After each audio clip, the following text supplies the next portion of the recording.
Hey, welcome to the channel Yoga with THB. Before moving forward, make sure to subscribe the channel for getting videos on psychological, physical and educational information. And if you're already a subscriber, then click the little bell icon next to the subscribe button so you get notified of our future videos.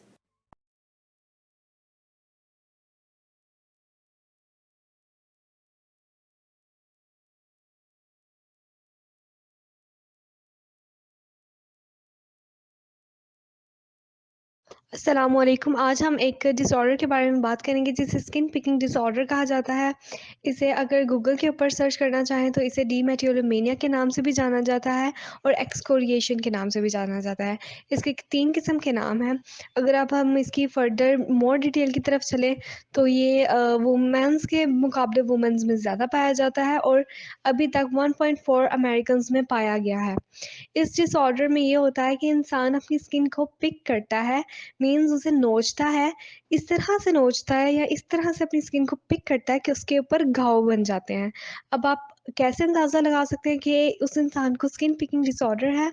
वो इस तरह से कि उसके जो wounds होंगे वो आपको ओपन नज़र आएँगे। वो वाउंड्स ओपन ही रहेंगे क्योंकि ऑल टाइम वो बेशक वो सो रहा है, उठ रहा है, जाग रहा है, बैठ रहा है, he or she all time pick his skins. Skin pick एक ऐसा डिसऑर्डर है जिसमें इंसान स्वेट, डिप्रेशन और एंजाइटी का शिकार हो जाता है और स्किन पिकिंग करना शुरू कर देता है और करते करते अपने स्किन पे ज़ख़म बना लेता है। वो अपने फेस, हाथ और स्किन पे ऐसे पिकिंग करता है कि उस पे ज़ख़म बन जाते हैं और जो ज़ख़म बन जाते हैं उनको भी पिक करना शुरू कर देता है, जिसकी वजह से ज़ख़म जल्दी ठीक नहीं हो पाते। इस वीडियो में भी एक एग्जांपल दिखाई गई है जिसमें ये लड़की डिप्रेशन में स्किन पिकिंग करती है और इसकी स्किन पे भी वैसे ही ज़ख़म हो जाते हैं। इसमें पेशेंट इस कदर स्किन पिकिंग कर रही है कि ज़ख़म में से खून आने लगता है, बट वो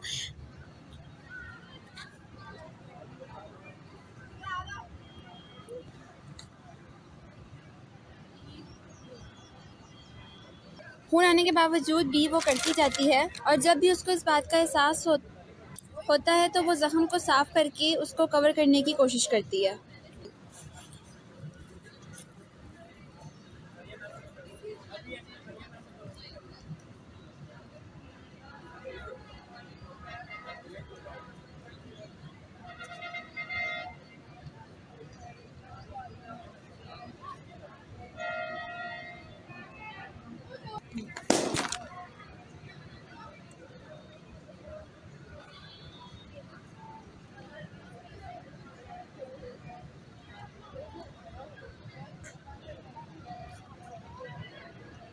पेशेंट अपनी इस डिप्रेशन को ख़त्म करने के लिए मेडिकेशन स्टार्ट कर लेते हैं जिससे वो अपनी डिप्रेशन को कम कर सके, लेकिन उससे भी उनको काफ़ी हद तक फ़र्क नहीं पड़ता। वो हर वक्त बेचैन रहते हैं और बस मेडिकेशंस यूज़ करते हैं।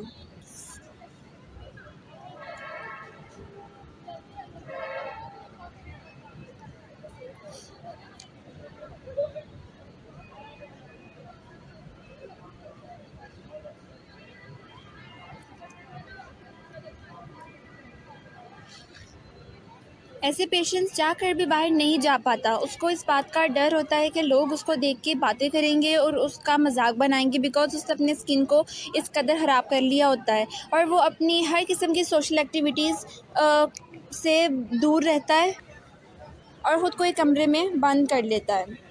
इनका फोकस किसी भी चीज़ पे नहीं होता, ना वो सही से पढ़ पाते हैं और ना ही कोई काम सही से होता है।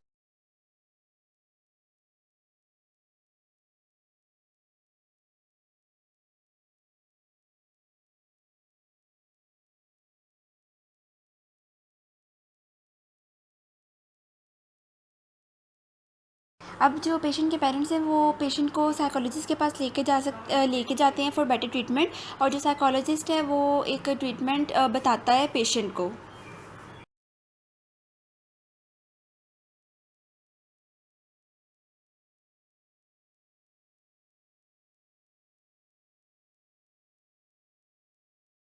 अच्छा, आपकी बेटी को स्किन पिकिंग डिसऑर्डर है जिसमें इंसान जिस तरह उनको डिप्रेशन हो गया है उसमें वो अपने हाथ छील रही हैं और ज़ख़म बना रही हैं। इस तरह वो हमने देखा है उनके नाखूनों के गिर्द भी ना वो स्किन बहुत छील रही हैं। तो इसका मैं आपको ट्रीटमेंट बताऊंगी और हम इसका 1 मंथ तक सेशन करेंगे। मेरी बेटी ठीक तो हो जाएगी ना? हाँ जी, इंशाल्लाह इसमें परेशान होने वाली कोई बात नहीं है, वो ठीक हो जाएंगी। बट ये मैं आपको कुछ तरीके बताऊंगी जिनसे इंशाल्लाह टोटली इनको फ़र्क पड़ जाएगा।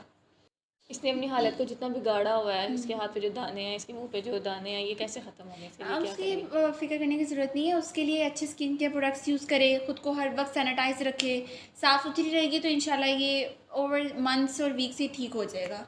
उसके लिए परेशानी वाली बात नहीं है। जी ठीक। इसके अलावा आप इसको एक्टिविटीज़ में मतवज्जा करें, जैसे पेंटिंग या कोई आउटडोर गेम वगैरह, ताकि इसका ध्यान वहाँ से निकले। कि इस डिप्रेशन को रिलीज़ करने के लिए कि बजाय इसके वो स्किन पिक करे, आपने उसको एक सॉफ्ट टॉय देना है जिसके थ्रू वो, अगर उसको कभी कोई ख्याल आए भी तो ये उसके थ्रू उसको रिलीज़ कर सके। और सेकंड चीज़ ये कि ये बहुत ज़्यादा स्ट्रेस ले रही है इस चीज़ का, और इसको बिज़ी रखने के लिए इनके पास एक जर्नल होना चाहिए जिस पे वो राइटिंग करे, अपने हालात उस पर एक्सप्रेस करे, ना कि वो उसको फजूल सोच सोच के तो अपने हाथों पे ज़ख्म करे, अपने जिस्म को ख़राब करे, और ये आगे जाके इसके लिए बहुत ज़्यादा हार्मिंग भी हो सकता है। इस कदर स्किन पिकिंग कर रही है कि ज़ख्म में से खून आने लगता है, बट वो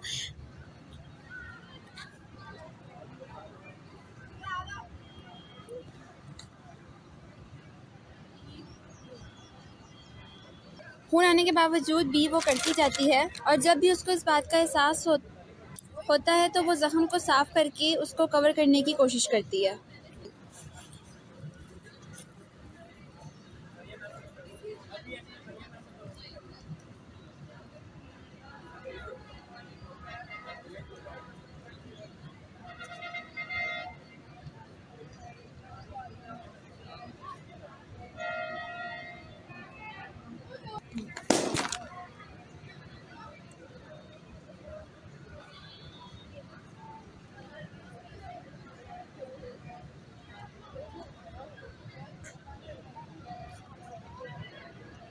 पेशेंट अपनी इस डिप्रेशन को ख़त्म करने के लिए मेडिकेशन स्टार्ट कर लेते हैं, जिससे वो अपनी डिप्रेशन को कम कर सके, लेकिन उससे भी उनको काफ़ी हद तक फ़र्क नहीं पड़ता। वो हर वक्त बेचैन रहते हैं और बस मेडिकेशंस यूज़ करते हैं।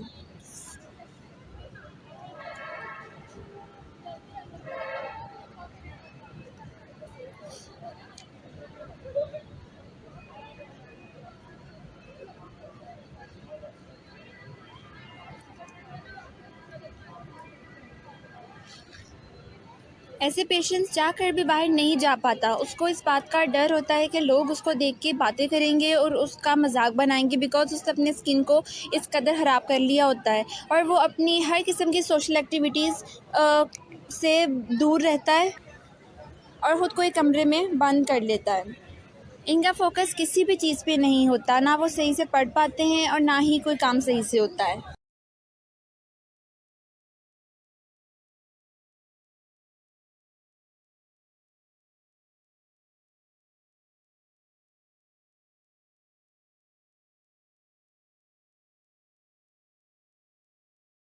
अब जो पेशेंट के पेरेंट्स हैं वो पेशेंट को साइकोलॉजिस्ट के पास लेके जाते हैं फॉर बेटर ट्रीटमेंट, और जो साइकोलॉजिस्ट है वो एक ट्रीटमेंट बताता है पेशेंट को।